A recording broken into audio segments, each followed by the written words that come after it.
Editor's note. One more episode until the time skip. Can't wait to branch off from this series and create a little multiverse. I will be posting videos of the creatures on their own, and there will be most likely be only dialogues on specific drawings during that episode. Anyways, let's start the third episode of the series, Holy Injustice Episode 3, 7 Deadly Sin. Recap. It has been 2 weeks since Michael Stone and Carla Isami have been sent to their worlds, while Michael had created an empire with wealth. Carla has only found misfortune due to all of the demons she has encountered. Recently, the old leader of the settlement in heaven, where the humans taken by creatures known as Seekers reside. By the hands of Michael himself, he has taken rule of the settlement, yet something tells us he has help. Meanwhile, Carla has been wandering for day on end, searching for supplies and running out of dangerous situations, unscathed physically, yet scarred mentally. Now, let's see how this next chapter goes. Michael sat on his stone throne, pondering on what he had done. Was it right to take a life? He rubbed his head in confusion. He had then saw his shadow to elongate. Why so glum? The shadow now bursted into the air, appearing in front of him. He was spooked by this now yelling. Yet, when people came, they couldn't see what Michael saw in front of him. He then ordered them to continue guarding the ruins that he now controlled. What are you? He asked the creature in front of it. Oh, I'm your conscience. It said. Its voice was seemingly frail, yet deep. I have given you the idea in the first place to dethrone Sagittarius.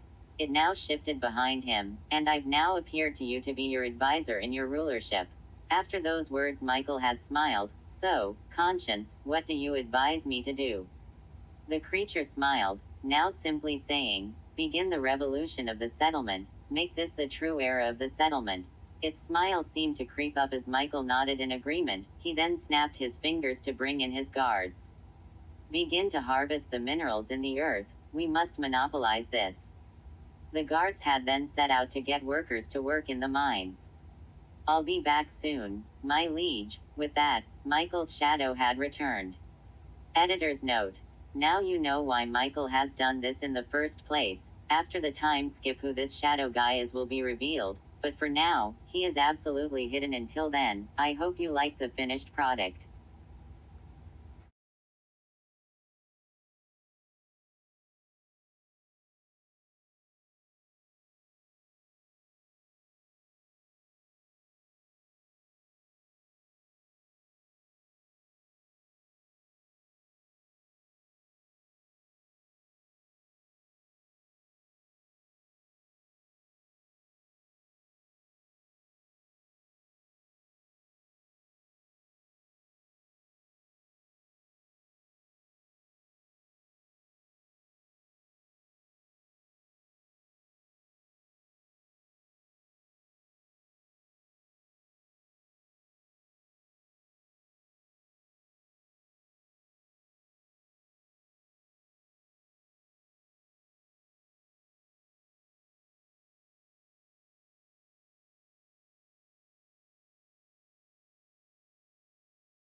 Editor's note.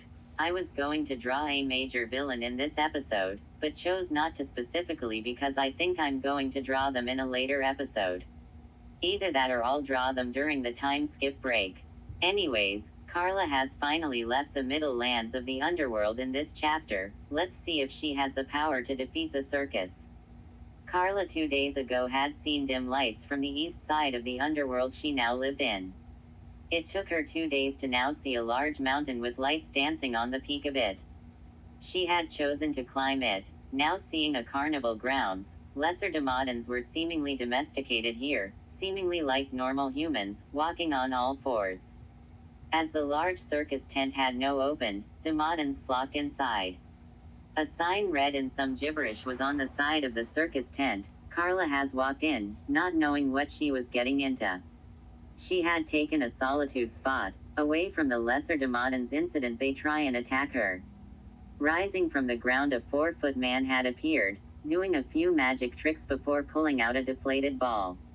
It then inflated it, causing the ball to animate. A face was on the creature. As the ball and man had began to do tricks, Carla had stood up, trying to leave, yet she was pulled by a long arm. The mon's hand had seemed to extend, now throwing her on the stage. She had cut it apart before it had pulled her any closer, yet his arm regret like a balloon. It laughed as it jumped on the ball, trying to crush Carla. She had jumped out the way, gaining footing before entering a battle stance. The ball then shot fire at her, singing her face, giving her a scar down her nose. Carla, angered by this, had ran at the ball, now placing her sword in its mouth, stopping more fire, causing it to deflate it, as she then grabbed the little man, and began to choke him.